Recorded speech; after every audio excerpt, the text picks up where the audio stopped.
Ang ganda ng bulaklak ni Arjuna. Ito po yung itsura niya. Para siyang paltak ng white and pink. Ayan.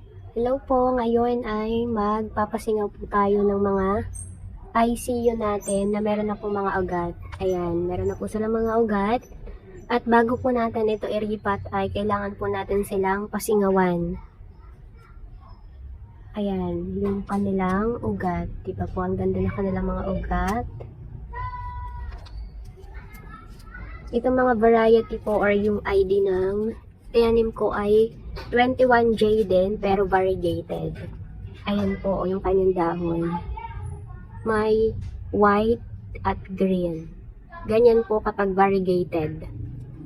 Ayan po yung kanyang ugat. Ayan. At papasingawan na po natin sila. Tatanggalin natin itong goma or lastik. Para sa mga susunod na araw ay pwede na po silang i-repot.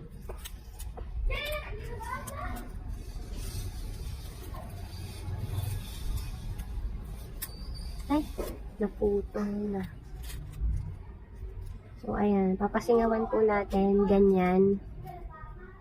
Para hindi po siya mag-die back. Ayan po. Ang ganda na niya. 21J variegated. Ayan po yung itsura niya. And gaganyan lang po muna natin yun para mapasingawan. Ayan, ang ganda po ng kanyang ugat. Ayun o.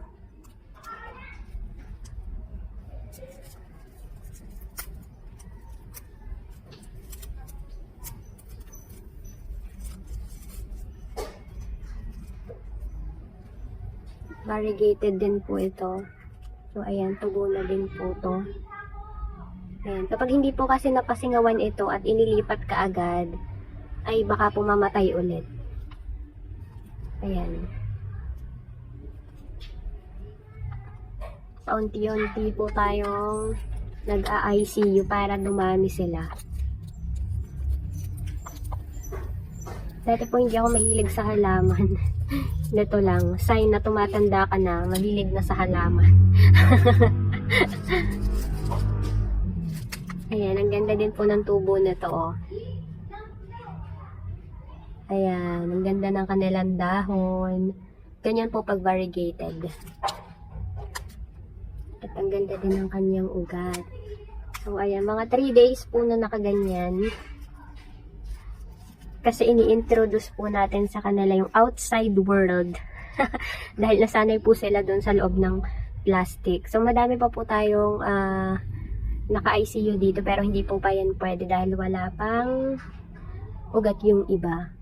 So, ayan po. Ganyan po magpasingaw kapag nag-ICU method kayo. Noong una, madami din po akong mali dahil madami akong namamatay. So, ayan po.